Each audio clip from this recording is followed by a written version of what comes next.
On my daughter's wedding day, as the organ swelled and guests leaned forward in their chairs, my grandson tugged at my sleeve. His hand was small, shaking, but his voice carried more weight than the church bells outside.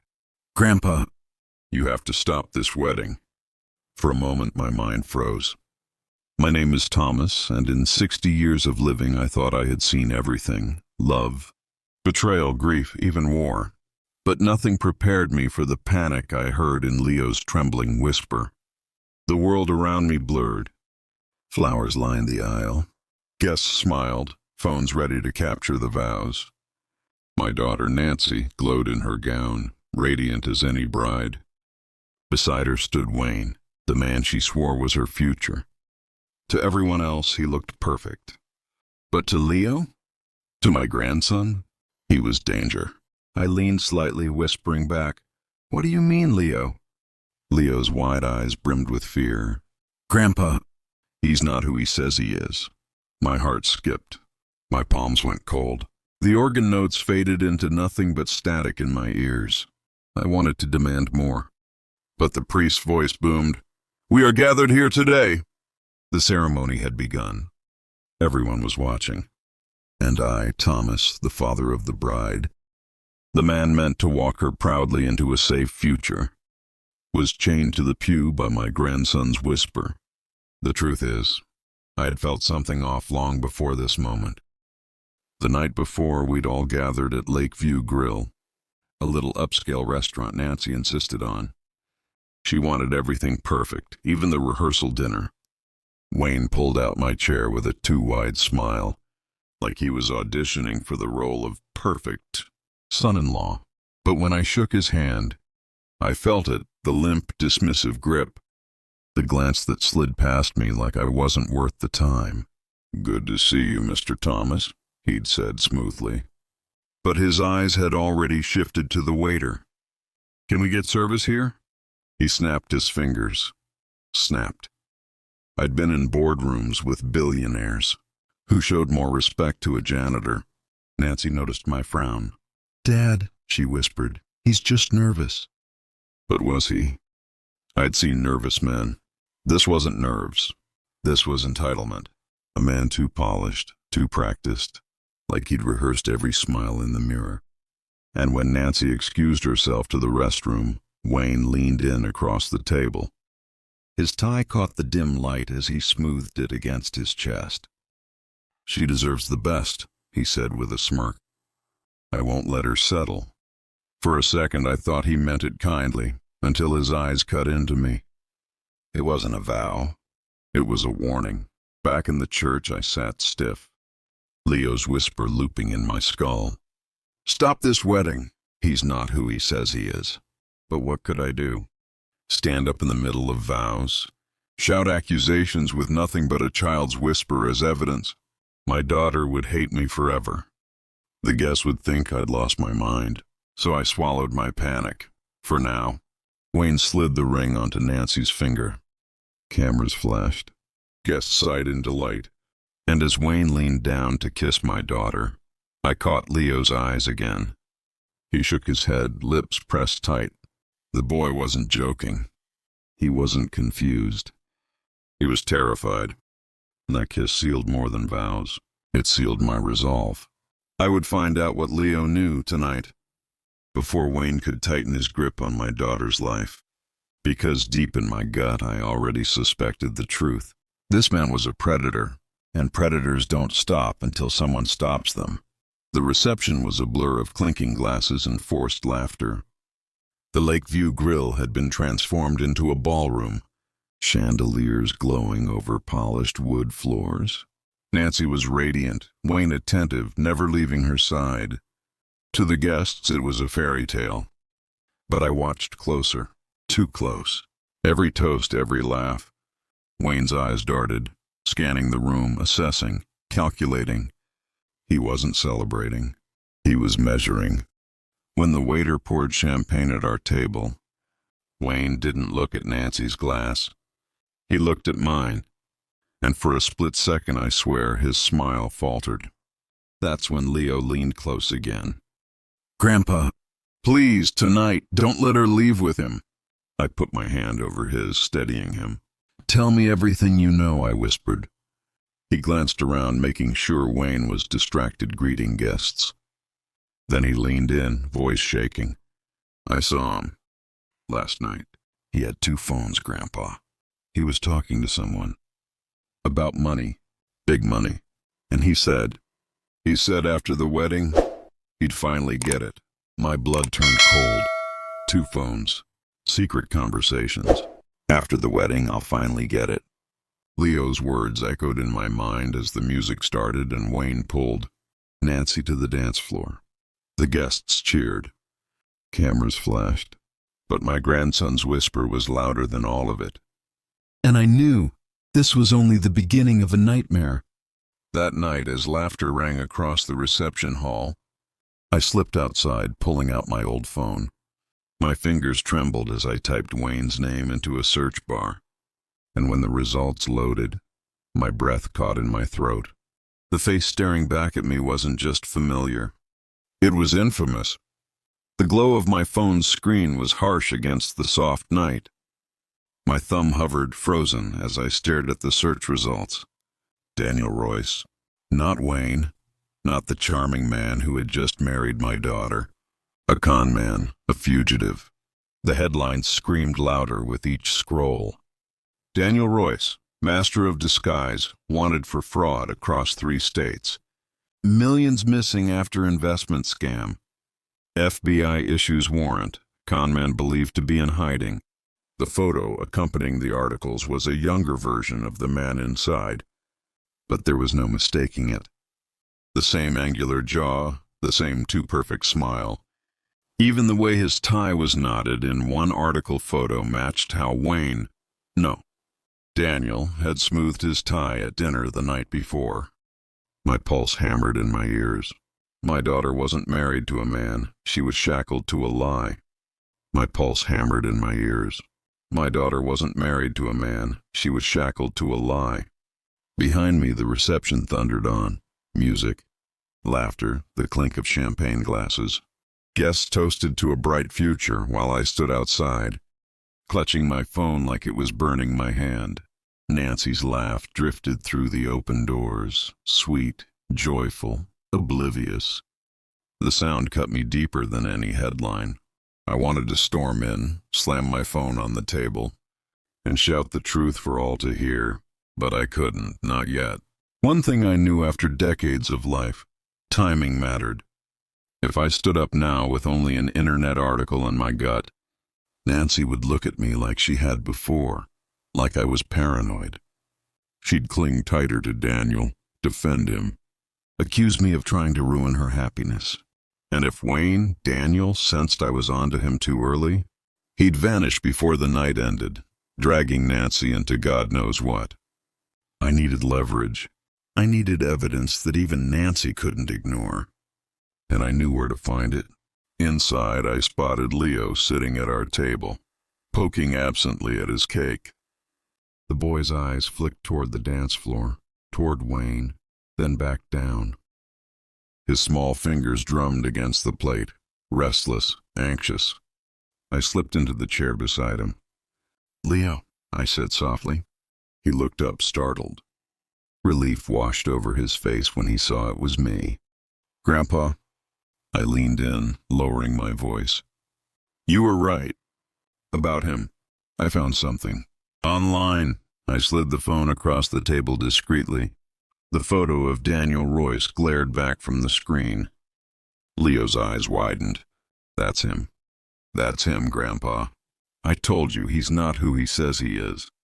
I nodded, gripping his small hand. "Tell me everything you know, Leo. No detail is too small." He swallowed hard, glancing toward the dance floor where Wayne twirled Nancy with practiced ease, his smile dazzling to everyone else. "I heard him last night," Leo whispered. "After everyone went to bed, he was in the kitchen talking on one of his phones. He has 2, Grandpa. I saw him switch them. He didn't know I was there. I was getting water." "What did you hear?" I pressed. Leo leaned closer, his voice trembling.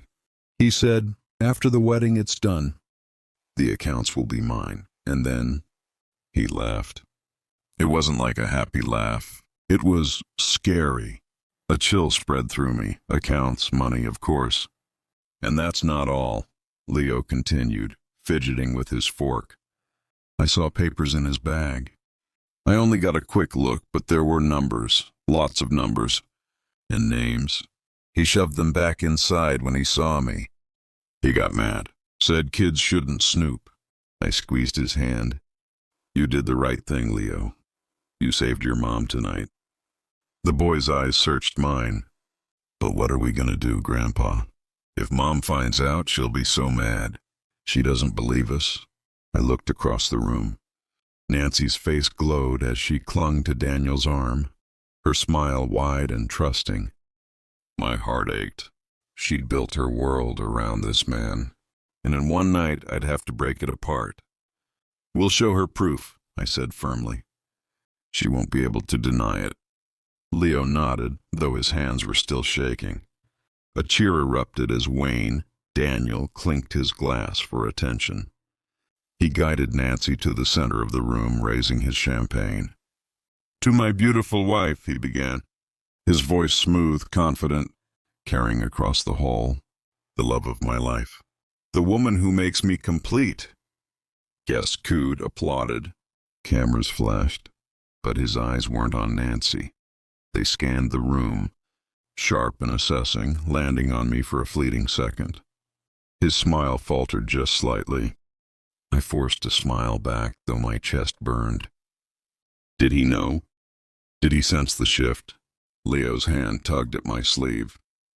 Grandpa, he whispered, look. Wayne's phone, his second phone, was tucked in his jacket pocket.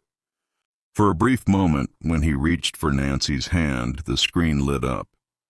A name appeared. Marcus, transfer. I inhaled sharply. Marcus, transfer. Before I could react, Wayne slipped the phone back out of sight. His grin fixed as he kissed Nancy's cheek. Applause thundered again. I leaned closer to Leo. We need more. Something undeniable. Leo's eyes darted toward Wayne's abandoned jacket near the head table. He whispered, his bag. He put it under the table. The papers are in there. My chest tightened. Breaking into the groom's bag at his own wedding reception. It was reckless, dangerous, but the stakes had never been higher. I nodded slowly. Stay here, Leo, don't move.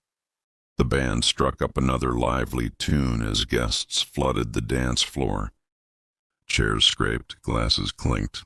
Laughter and conversation rose in a joyous storm. I moved quietly, slipping through the crowd toward the head table. Wayne's jacket hung over the chair, his leather bag tucked neatly beneath. The music masked my footsteps as I crouched, heart thundering. My fingers brushed the cool leather. I hesitated, every instinct screaming at me to stop. If Wayne caught me, if Daniel Royce caught me rifling through his bag, I might not walk away tonight. But then I thought of Nancy's smile, of Leo's whisper, of Jason, Nancy's brother, lost years ago. Because I hadn't seen the signs soon enough. I would not fail my family again. I unzipped the bag just enough to slide my hand inside. Papers. A stack. Thick, crammed in a folder. I pulled one halfway out, my eyes scanning quickly. Bank account numbers. Wire transfers. Names I didn't recognize. One stood out. Thomas Wood. My name. The blood drained from my face. He was planning something with my accounts. Suddenly, a shadow fell over me. Looking for something, Mr. Wood? I froze. My heart lurched into my throat. Wayne's voice was smooth, casual, but laced with steel. Slowly, I lifted my head. He stood above me, smiling, a glass of champagne in his hand. His eyes, however, were cold. Wayne leaned closer, lowering his voice so only I could hear. You know, curiosity can be dangerous, especially for old men who can't mind their own business. He straightened, plastered his charming smile back on, and clinked his glass against mine for the room to see. But under the surface I knew. He was warning me, and the game had just begun. The champagne glass clink still echoed in my ears as Wayne Daniel pulled away, his smile flashing like a blade under soft lights. Around us, the wedding reception flowed on, oblivious. But beneath his charm, his words still rang in my skull. Curiosity can be dangerous. I stood slowly, slipping my hand from his bag. My palms were damp, my breath uneven. But I forced my face into the same polite mask everyone else wore. "Just looking for a napkin," I said lightly, holding up a folded one I'd grabbed from the table. Wayne chuckled, his eyes boring into mine. "Of course. Wouldn't want you spilling anything tonight, Mr. Wood." His tone was casual enough for others nearby. But I caught the warning stitched inside. Nancy appeared at that moment, cheeks glowing, eyes full of laughter. "Dad, what are you doing here? Come on! They're calling for the father-daughter dance!" Her joy sliced me deeper than any threat. She had no idea, none. Wayne slipped his arm around her waist, pulling her close, brushing a kiss on her temple. "Don't worry, sweetheart. Your father and I were just having a little chat." Nancy beamed at him, her trust radiating like a cruel spotlight on my failure. The music shifted. A slow, sentimental tune filled the hall. Guests clapped as Nancy tugged me toward the dance floor. I moved with her, though my steps were heavy. My daughter's eyes sparkled. "You okay, Dad? You look pale." I forced a smile. "I'm fine, Nancy, just overwhelmed." "You look so beautiful tonight." She squeezed my hand, her eyes misting. "I'm so glad you're here. I know things were complicated when Jason died, but having you here, it means everything." Her words hit me like a hammer. She had no idea I was about to shatter her perfect night. As we swayed, my eyes flicked toward Wayne. He stood at the edge of the floor, his gaze fixed on us. His smile never faltered, but there was something in his eyes. Sharp, calculating, watching, measuring. The song ended. Applause followed. Nancy kissed my cheek before Wayne reclaimed her, spinning her away into the crowd. I stepped back, my chest burning. My time was running out. At the table, Leo waited, his eyes searching mine anxiously. "Grandpa, did you get anything?" "Enough," I muttered, slipping into my chair. "But he knows I was there. He's watching me now." Leo's face paled. "What are we gonna do?" I lowered my voice. "We'll play it smart, stay calm. No one else can know, not yet." But even as I said it, I saw Nancy across the room, her hand in Wayne's, her smile radiant. Every second she spent with him, the trap closed tighter. Later that night, as the reception wound down, Wayne approached our table. Every second she spent with him, the trap closed tighter. Later that night, as the reception wound down, Wayne approached our table. His steps were measured, his presence magnetic. Guests still hovered, congratulating him, laughing at his jokes. But when he leaned close to me, his voice dropped. "Mr. Wood," he said smoothly, "I admire a man who protects his family, truly, but sometimes protection looks like letting go. You wouldn't want Nancy to think her father can't accept her happiness, would you?" My jaw tightened. "Her happiness or your scam?" Wayne's smile never faltered, but his eyes glittered dangerously. "Careful." He straightened, his voice rising to carry across the room. "Thomas here has been so supportive." "I'm a lucky man, aren't I?" Guests chuckled, nodding. Nancy beamed at me, her heart too full to see the venom beneath. I smiled back, my stomach twisting. The night ended with hugs and farewells. Nancy and Wayne departed in a sleek black car, heading toward the honeymoon suite the hotel had prepared. I stood on the curb with Leo, watching the taillights vanish. Leo tugged my sleeve. "He knows, Grandpa. He's not going to let us stop him." I nodded grimly. "Then we don't stop. We fight smarter." That night I couldn't sleep. The hotel room walls pressed in around me, my mind racing with Wayne's words.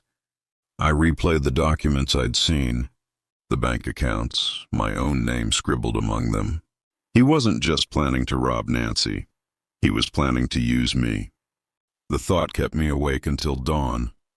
The following morning, I woke to frantic knocking. Leo stood outside my door, hair messy, eyes wide. "Grandpa, Mom's gone." My heart lurched. "What?" "They left early," Leo said breathlessly. I went to her room, empty. "Their stuff is gone." I shoved past him, striding down the hall. Nancy's bridal suite was stripped bare. No dress, no suitcase, no trace. A hotel clerk appeared, wringing his hands. "Mr. Wood, Mr. Royce checked out this morning. He said they were leaving for a private honeymoon." Royce. The name hit me like ice water. I turned to Leo, my fists clenching. "He's moving fast." "Too fast." Leo's lip trembled. "What if we never see Mom again?" I knelt, gripping his shoulders. "We will. I promise you, Leo, I'm not letting him take her." But deep inside, fear gnawed at me. Daniel Royce had a head start, and he was a man who knew how to disappear. As I stood in the empty suite, staring at the stripped bed, I felt a cold certainty settle over me. This wasn't just about saving Nancy anymore. It was about survival, because Daniel Royce had marked me, and now the hunt was on. The bridal suite was stripped bare, sterile as a showroom. The faint scent of Nancy's perfume still lingered in the air, but she was gone. Gone with him, Daniel Royce. My fists tightened as I stood in the doorway, Leo clutching my sleeve. My grandson's eyes brimmed with fear. He was only a boy, but in that moment, his gaze mirrored my own, raw, desperate determination. "Grandpa," Leo whispered. "Where did he take her?" I shook my head, scanning the room like a detective at a crime scene. The bed was perfectly made, untouched, the wastebasket empty, the closet bare. He'd erased their presence like a professional, which of course he was. Daniel Royce wasn't just a fraud.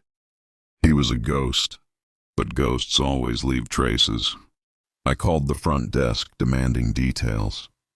The clerk stammered through his notes. Mr. Royce said they had a private jet arranged. Destination unknown. He tipped heavily, sir. Seemed generous. My teeth ground together. Generous. Bribes were just another disguise. Leo tugged my hand. "Grandpa, didn't you say he had 2 phones? What if one of them—" I cut him off, my mind sparking. Yes, his second phone. The memory of that glowing screen returned. Marcus, transfer, flashing across it. Marcus, a name, a link. I strode back to my room, Leo scrambling behind me. With shaking hands, I searched Daniel's name again. No. Royce. Articles, police bulletins, fragments of his scams. And then a thread. Marcus Tilden, a known accomplice. Arrested once, but out on bail. His name buried in one of the older reports. Leo leaned over my shoulder, reading. "That's him, Grandpa." "That's the name." My pulse quickened. We had a lead. I didn't waste time. I called an old friend, Detective Harris, a man who'd once walked me through grief after Jason's death. We hadn't spoken in years, but when his gruff voice answered, some of the weight lifted. "Harris," I said, voice low. "It's Thomas Wood. I need help." A pause, then, "Thomas? Been a long time. What's wrong?" "My daughter married a man last night. Wayne, he calls himself. Real name's Daniel Royce."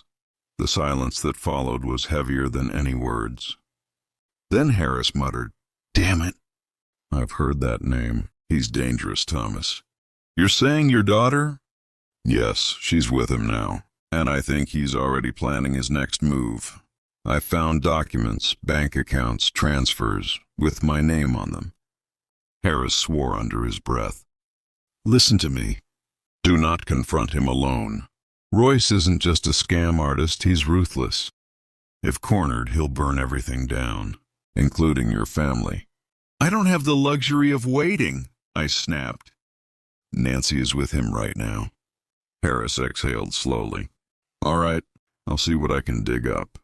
But Thomas, be careful. You're not chasing a petty thief. You're chasing a man who survived by destroying everyone around him. The line clicked dead, leaving me in silence. Leo's eyes were wide. Grandpa, what did he say? I forced a calmness I didn't feel. That we'll need to be careful. But we're not stopping. Hours later, a knock rattled my door. Harris stood there, trench coat rumpled, expression grim. Got something, he said, handing me a thin folder. Inside were reports, photos, fragments of Royce's past schemes. Victims who'd lost homes, savings, families. But one photo caught my eye. A shot of Royce with another man. Tall, lean, snake-eyed. Marcus Tilden, Harris said. His fixer. If Royce's name popped up with Marcus, it means he's planning a move. Big one. Where's he now, I asked. Harris hesitated. Last I heard, Marcus was spotted near Chicago. Royce might be heading there. But Thomas, if you go after him. I don't have a choice, I interrupted. My voice was steel now. He has my daughter. Leo grabbed my hand, nodding fiercely. We're going with you. Harris frowned. The boy. He's safer with me than left behind, I cut in. Harris studied me, then nodded reluctantly. Then pack light. We leave tonight. The drive stretched on, highways blurring into endless ribbons of gray. Rain pounded against the windshield, a steady drumbeat to my racing heart. Leo slept in the back seat, curled against a jacket. Harris drove, his eyes sharp on the road. He'll know someone's chasing him, Harris muttered. Men like Royce, they plan every step, but their arrogance, that's their weakness. I stared out into the rain, my fists clenched. Then we'll use it against him. In the distance, city lights flared against the storm. Chicago. The hunt had begun. As we entered the city, Harris's phone buzzed. He glanced at the screen, then cursed. What is it? I demanded. Royce just drained a new account, Harris said, his face pale. And Thomas. It wasn't just anyone's account. He turned the screen toward me. It was mine. The glow from Harris's phone lit the car's cabin like a lantern in the storm. I stared at the screen, my own name displayed on the account alert. Funds withdrawn. Thomas Wood. Amount $45,000. My chest tightened like a vice. That was my retirement account, the one I'd clung to since Jason's funeral. My future, my safety net, gone in a blink. He's already inside my life, I whispered, more to myself than anyone else. Harris gripped the wheel tighter. This is what he does. He drains accounts before his victims even realize they've been targeted. By the time they wake up, he's vanished. Leo leaned forward from the back seat, his face pale in the dashboard glow. Grandpa, that was our money. Mom's too. We have to stop him. I reached back, squeezing his hand. His small fingers trembled, but his eyes burned with determination. We will, I promised. We're not losing Nancy, or a single penny more. But inside, doubt gnawed at me. Royce was always 3 steps ahead. If he'd already breached my accounts, what else had he planned? Chicago's skyline rose through the rain, jagged and brilliant. Harris drove us into the city's heart, weaving through traffic until we reached a dimly lit motel near the river. It wasn't much, peeling paint, flickering signs, but Harris said it was off the radar. Inside, the air smelled of mildew and cigarettes. Harris spread papers across the bed. Royce's file. Old arrest records, surveillance notes. Royce always uses an accomplice to do the dirty work, Harris explained. Marcus Tilden. If Marcus is in town, Royce won't be far. I leaned over the file. A grainy photo of Marcus stared back, eyes sharp, mouth twisted in a half smirk. A predator's face. Where do we find him, I asked. Harris rubbed his jaw. Word is Marcus has ties to a club on the south side. Money laundering, dirty transfers, a perfect place to move stolen cash. Then that's where we go, I said without hesitation. Harris frowned. Thomas, this isn't your world. These men are dangerous. You've got a grandson with you. I'm not leaving Leo behind, I snapped.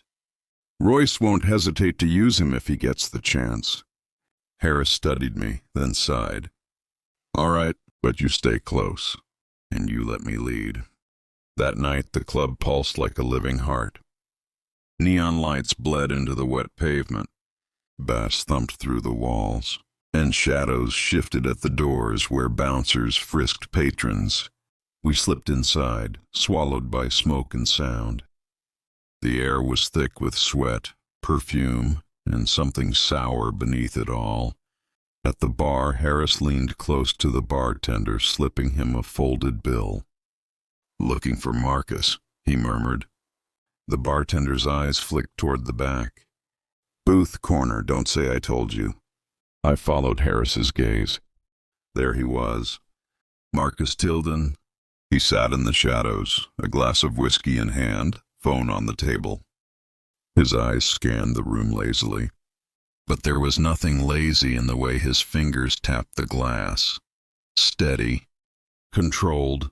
Stay here, Harris ordered, but I shook my head. No, he has Nancy, I'm going. Before Harris could stop me, I moved toward the booth. My knees trembled, but anger pushed me forward. Marcus looked up as I approached, his lips curling into a grin. Well. Thomas Wood. I was wondering when you'd show up. My stomach dropped. He knew my name. How do you... Daniel talks about you all the time, Marcus interrupted smoothly. The stubborn father. The old man who doesn't know when to quit. His smirk widened. He says you're a liability. I clenched my fists. Where is my daughter? Marcus chuckled, swirling his drink. Safe, for now. But you keep sniffing around, old man, and Daniel might get impatient. I leaned closer, lowering my voice. You tell me where she is, or... Marcus slammed his glass down, the sharp crack silencing the nearby chatter. His eyes hardened. Or what? You think you can threaten me? You're in my city now, Mr. Wood. Men like you disappear here every day. Harris appeared at my side, hand on his holster. Back off, Tilden.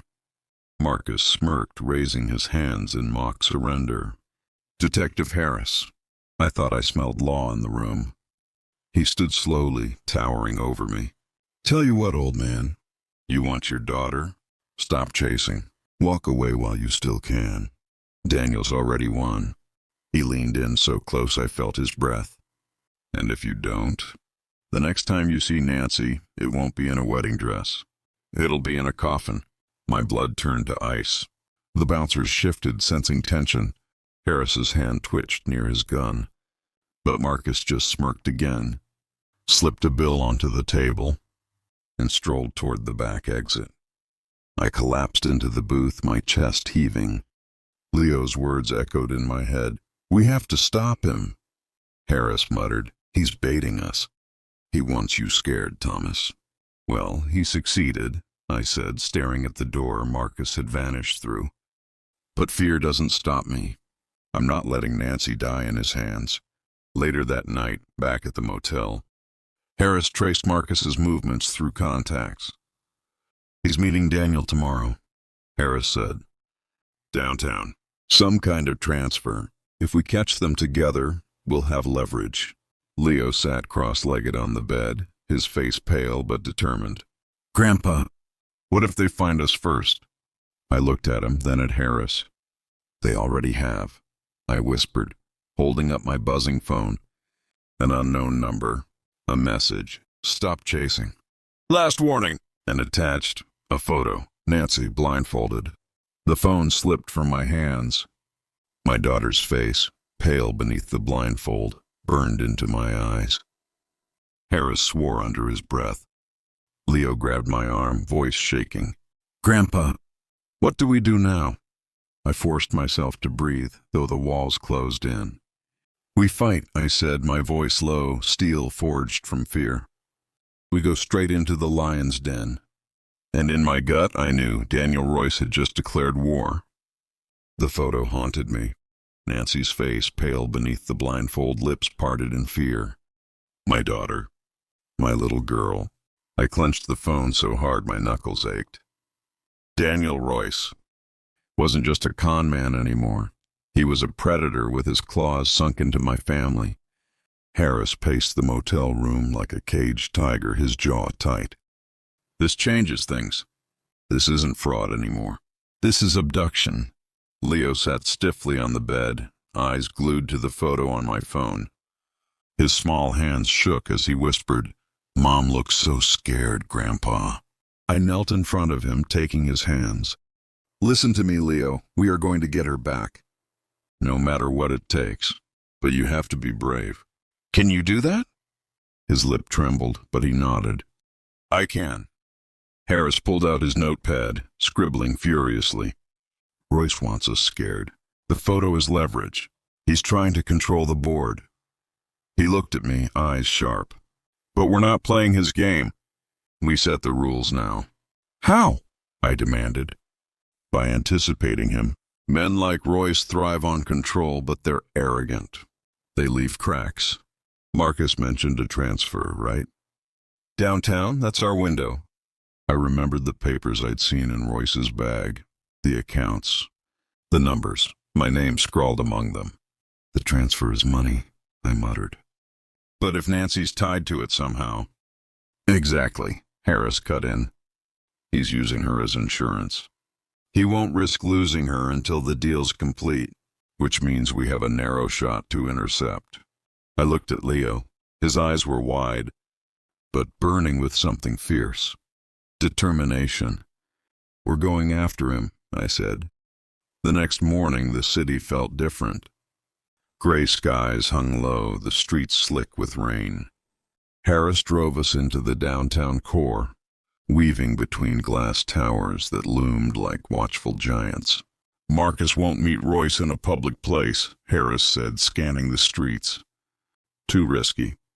They'll pick somewhere neutral, where they can vanish quickly. Somewhere crowded enough to hide," I added. We parked near the riverfront, where warehouses lined the shore like sleeping beasts. Harris's phone buzzed, a message from a contact. He read it, then cursed. "Got it. An old freight terminal. East side, empty during the day. Perfect for a handoff." My pulse quickened. This was it. The terminal was a cavern of rusted steel and broken glass. Pigeons fluttered in the rafters, their wings echoing like whispers. The air reeked of oil and damp wood. We crouched behind a stack of crates, peering into the gloom. And then I saw him. Daniel Royce. He strode into the terminal with the same calm confidence he'd worn at the wedding, dressed in a tailored suit that looked absurd in the decaying warehouse. He carried a briefcase, and beside him, Nancy, blindfold removed now, but her wrists bound, her steps hesitant. Her face was pale, but when her eyes scanned the room, I saw it, the flicker of hope, the spark of my daughter still fighting. Leo gasped softly. "Mom." I gripped his shoulder. "Stay quiet." Across the floor, Marcus emerged from the shadows, a duffel bag in hand. Money, no doubt. They met in the center, their voices carrying faintly across the hollow space. "Is it done?" Marcus asked. Royce smirked. "Of course. By the time they realize what's missing, we'll be long gone." Nancy flinched at his words, her eyes darting toward him, but Royce ignored her. He opened the briefcase, papers, accounts, forged signatures. Marcus tossed the duffel at his feet, bills spilling from the zipper.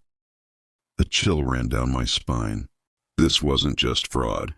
This was an empire being built on blood and fear.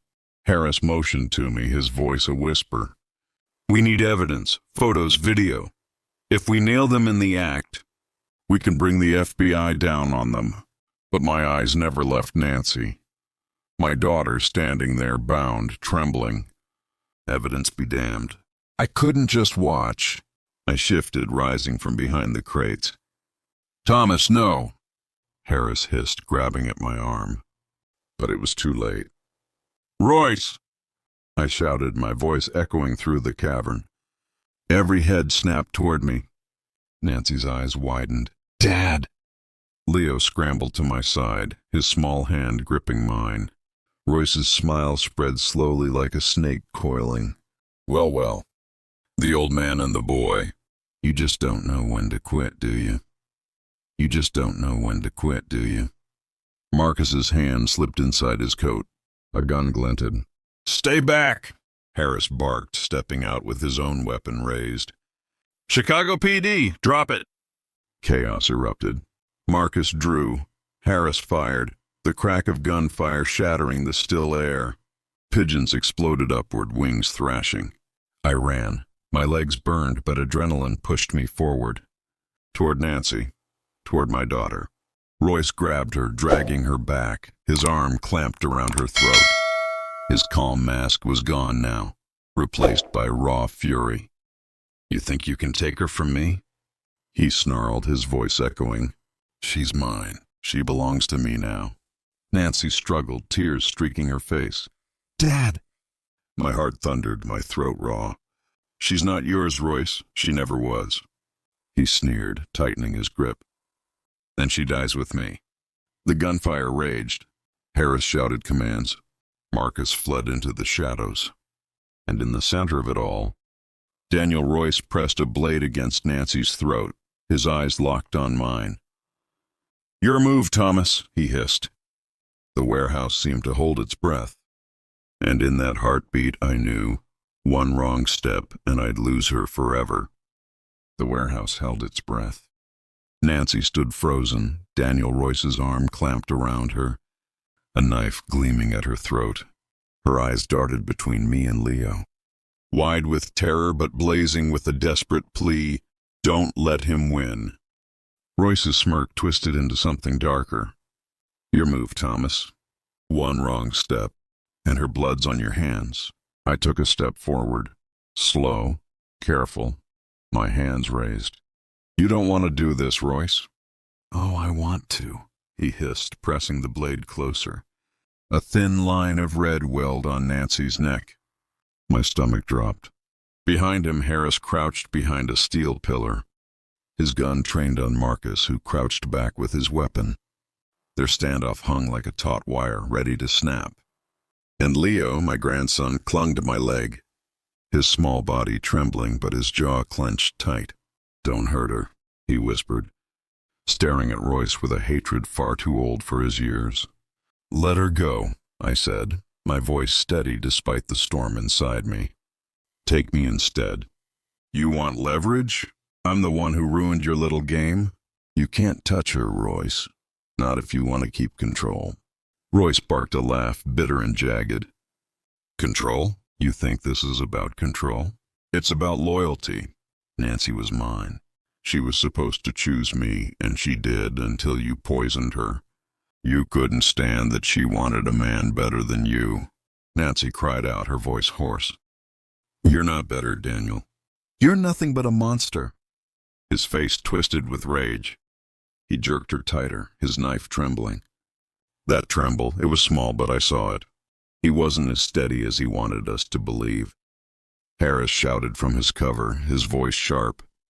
"Royce, you're surrounded. You've got nowhere to go. Drop the knife and maybe you walk out alive." "Shut up," Royce snarled. He dragged Nancy backward, toward the shadows. My pulse hammered. I had seconds. Then Leo did the unthinkable. He darted forward. "Leo!" I roared, reaching for him. But he was too quick, too small, slipping out of my grasp. "Leave my mom alone," he shouted, his voice cracking but fierce. He hurled a piece of broken pipe from the floor, striking Royce's arm. The knife hand jolted just for a second, but it was enough. I lunged. Time slowed. The clang of the pipe, Nancy's scream, the flash of the blade. My hand shot forward, grabbing Royce's wrist. Pain seared my palm as the knife nicked me. But I twisted hard, wrenching his arm back. He roared, lashing out, but I slammed my shoulder into him, driving him against a stack of crates. The knife clattered to the ground. Nancy stumbled free, rushing to Leo, wrapping her arms around him. But Royce wasn't done. He surged forward, fists swinging wild. The calm, smug mask was gone. What stood before me was a man unhinged, desperate, cornered. I took the hits, jaw, ribs, but I didn't stop. I grabbed him by the collar, slamming him against the crates again and again until the wood splintered. "You don't touch my family," I roared, punctuating each word with another slam. A gunshot cracked. I froze. Harris shouted. Marcus had bolted into the shadows, his footsteps pounding toward an exit. Harris gave chase, his voice echoing, "Stop! Police!" But my focus stayed locked on Royce, who spat blood, laughing through broken teeth. "You think this ends with me? You think tearing me down fixes her? Nancy will never forgive you, Thomas. You ruined her life before I even touched it." His words hit hard, but then I felt Nancy's hand on my shoulder, her voice trembling but firm. "No, Dad, he's wrong. You didn't ruin my life. You saved it. You're saving it now." Her eyes locked on mine, and in them I saw it, the truth. Not the guilt I'd carried for years, but her faith. I let Royce drop. He crumpled to the floor, coughing, sneering up at me. "You don't have the guts to finish it," he spat. I met his gaze, steady. "No, but the law will." Moments later, Harris returned, dragging Marcus in cuffs. "Caught him trying to slip out the back." Backup sirens wailed in the distance, closing fast. It was over. Royce was hauled to his feet, his smirk gone, his eyes burning with hatred. Nancy clutched Leo, her body shaking with sobs. And me, I just stood there, every muscle trembling, the weight of it all crashing down. But for the first time in years, I felt something stronger than guilt. Relief. The trial was swift. Harris's evidence, the photos, the recordings. My testimony painted Royce and Marcus into a corner. Fraud, abduction, conspiracy. They wouldn't see daylight for decades. Nancy testified, her voice breaking but unflinching. Leo sat beside her, clutching her hand. The jury didn't take long. Guilty, on every count. When the verdict was read, Nancy turned to me, tears streaming. She whispered, "Thank you, Dad." And for once I believed it. Life didn't magically mend overnight. Nancy had scars, emotional, deep ones. So did Leo and me. But we started rebuilding, piece by piece. I fixed up the old family house, hammering nails with Leo at my side. Nancy started counseling, finding her strength again. One evening we sat on the porch, the sunset painting the sky. Nancy leaned against me, her voice soft. "You know, Dad, for years I thought you were distant, cold. But now, I see you were carrying so much, too much, and you still stood up for us." I swallowed hard, the lump in my throat thick. "I just didn't want to lose you again." She smiled, weary but warm. "You didn't, you never will." Leo grinned, resting his head on my shoulder. "We're a team now, Grandpa, forever." And as the sun dipped below the horizon, I finally let myself breathe. For the first time in years, I wasn't just Thomas, the man haunted by mistakes. I was Thomas, the father who fought for his daughter, the grandfather who refused to let his family be broken. And in that moment, I knew no storm, no con man, no betrayal would ever tear us apart again.